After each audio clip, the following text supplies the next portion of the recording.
What do you have to lose?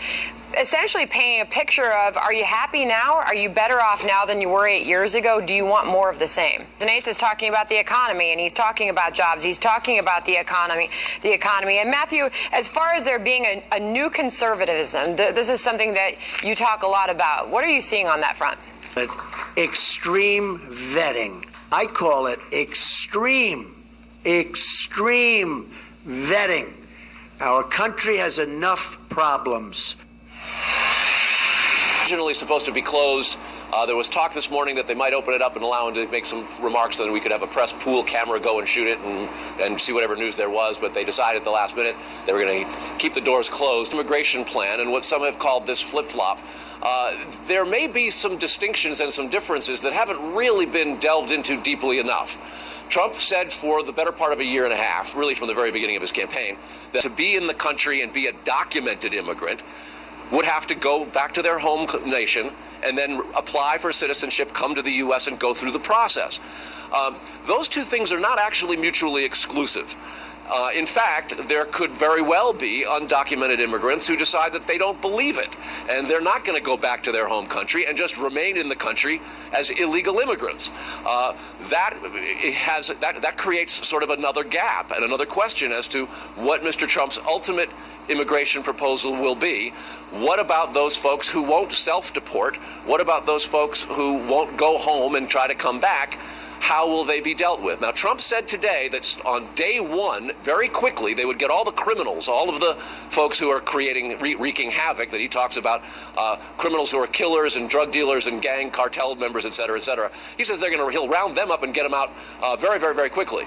For those who don't self-deport, there is still very much an open question. And he did answer one question today.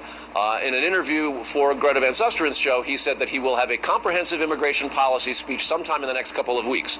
So we'll get the details. In the past, when people said comprehensive immigration, it usually meant amnesty. Trump says there will be no amnesty. Sandra? All right. Carl Cameron, thank you. Dr. Ben Carson is here. Good evening to you, sir. Hi, Sandra. All right, so a big part of the news this week was Donald Trump doubling down on his claim that Hillary Clinton is a bigot. You have some advice for Donald Trump on that front. You have suggested that he do what about that discussion? Well, I have advice for everybody in the political arena, and that is the issues that are facing us as a nation are extremely serious. And let's not get diverted into a name-calling contest and who can call the other one the worst name. Whether, it's legitimate or not, the title doesn't matter. What does matter is the fact that we're approaching $20 trillion in debt. That's going to destroy the lives of people who are coming after us. What does matter is the fact that we have all of these terrorists who want to destroy us, that our school systems are being, jeopardized. So based on what you're saying, there are the obvious serious issues that need to be discussed by both candidates. But it seems that that the real issues get muddied with this back and forth, particularly this week, over racism. What would you say to Donald Trump? I know that you've got his ear about that. Yeah.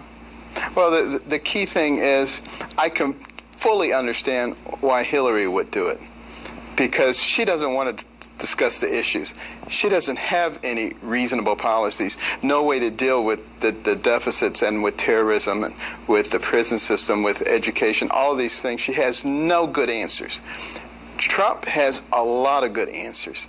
So I would say, let's deal with the things that have almost 70% of the American people dissatisfied with the direction of the country. Talk about those things in some detail. When he does that, he does very well. His poll numbers start going up. Well, and I think that's really where his where poll numbers with African Americans and minority communities, obviously Hispanics as well, they still just don't look good, and they favor Hillary Clinton. And he has made a direct appeal, and he has made a big outreach this week to the African American and minority communities, saying, "What do you have to lose?" What did you make of that, and do you think that helped at all? His strategy there? Yeah, well, what he was really saying is that, the policies of the Democratic Party over the last 40 or 50 years have not resulted in a very good situation, particularly in a lot of our inner cities. And if you want to make America great again, the entire foundation of America has to be great, including our inner cities. So in order to do that, we've got to spiff up the educational system, give people school choice and vouchers. You know, we need to look at the penal system and how we're going to deal with that. You know, jobs, bringing back jobs again. All of those are the kinds of things that will strengthen the inner city. And we have not seen that over the last few decades. All right. Dr. Ben Carson, always good to speak to you, sir. Thank you for being here. You too. Thank you. All right. Well, joining me now to react is Democratic analyst and Fox News contributor Julie Roginski. So, Julie, here we are. State of the race. 73 days to go. Where are we? Good